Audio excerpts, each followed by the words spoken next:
This week on Headlock'd, Mick Foley opts out, another NXT event is in the works, and more TNA news than you can shake your head at. It's not going to stop us. Let's lock up.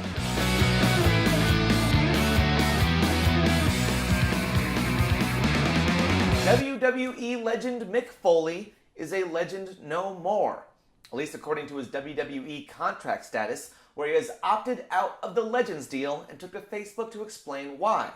Now, essentially, the royalty paychecks coming from the video game series has been significantly less than it had been before. Last year's reduction can easily be tied to THQ going out of business, but there is yet to be an explanation for this year, especially with video game giant 2K at the helm of the series now.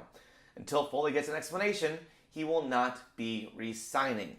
Triple H held a backstage meeting, which you could tell was a backstage meeting since they taped it for the YouTube channel for everyone to see, in regards to NXT's next big event. Labeled NXT Takeover, it'll air live on the WWE Network at 8 p.m. Thursday, May 29th. This show will be treated just like a pay-per-view, with a pre-show, titles on the line, and at least one unnecessary segment with Santino Marella. CM Punk has come back on Twitter. Sort of. The straight-edge superstar awoke from his Pepsi-filled sabbatical to favorite a picture of two young fans with makeup on in their underwear. This isn't news. I just want everyone else to feel as dirty as I did when I saw it. Thanks a lot, eWrestlingNews.com. On the other side of Universal Studios, TNA has signed a deal with the United Talent Agency. The idea is that they will help the company broker a new TV deal with whatever network is willing to settle for wrestling sloppy seconds. Now, normally I'd say spending or sharing revenue with another company is not the best idea when you can barely afford to pay your own stars, especially if you can broker the deal yourself. But it's becoming increasingly clearer that TNA can't, and they need all the help they can get. Now, this could actually work out well for TNA, because not only will this help them broker a new TV deal, but it will also help push the TNA talent as brands unto themselves, and hopefully avoid future problems like Hulk Hogan signing with the company, going on interviews, then never mentioning TNA once. Now, I'm not normally used to saying something that positive about TNA, so this is a little weird for me. God, if only there was some sort of audio clue to help me figure out what I need to talk about next. World Heavyweight Championship Douche Canoe! There it is. On the subject of talent relations, TNA is doing a shitty job with theirs.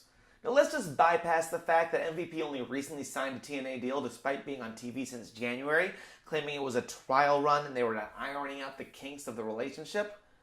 Wait, no, let's not. What in the blue hell were they thinking? Alright, did they learn nothing from the main event Mafia situation when both Booker T and Nash were scheduled to appear, only for them to show up at the WWE's Royal Rumble instead? Why would you book talent to be a major part of a storyline without locking them in first? You know, it's not like their mock Daniel Bryan as one of the 4 people they signed to multi-year contracts. Maybe giving him the belt isn't the best idea. I mean, he's not really capitalizing on a trend if only one of you is doing it right. Now word has it that the TNA stars are getting fed up. Whether it be Dixie not doing enough for the company, past stars coming back to be put over only to disappear again, or ex-WWE exec Big John Gaborik taking over creative direction and apparently not very well, the TNA stars are losing hope in the once mediocre company. TNA, now is not the time for morale to drop.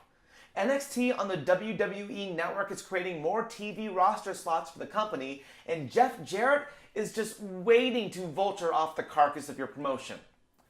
Buckle up, get off of WWE's jock, and get your shit together, or there will not be a TNA for me to call the World Heavyweight Championship Douche Canoe. And that closes out our episode of Headlock'd. What do you think? Should Mick Foley re-sign his Legends deal, or should he go to TNA instead? No, he shouldn't. But tell us what you think in the comment section below. Also, be sure to like the video, subscribe to the channel, check out the Facebook pages of both us and JuiceToMakeSugar.com, the revolutionary force with Smart Market Entertainment. Now, I will be out next week, so there will not be a pay-per-view prediction episode. So I'll do it now instead. Rusev, Paige, Barrett, Wyatt, Evolution, and Daniel Bryan. Until next time, thank you for watching. My name is Noah Waterman, and please, don't try this at home. Steps, and he's got a laceration over the eye as well. Is this the opening that Hardy needs? Can Jeff Hardy capitalize? And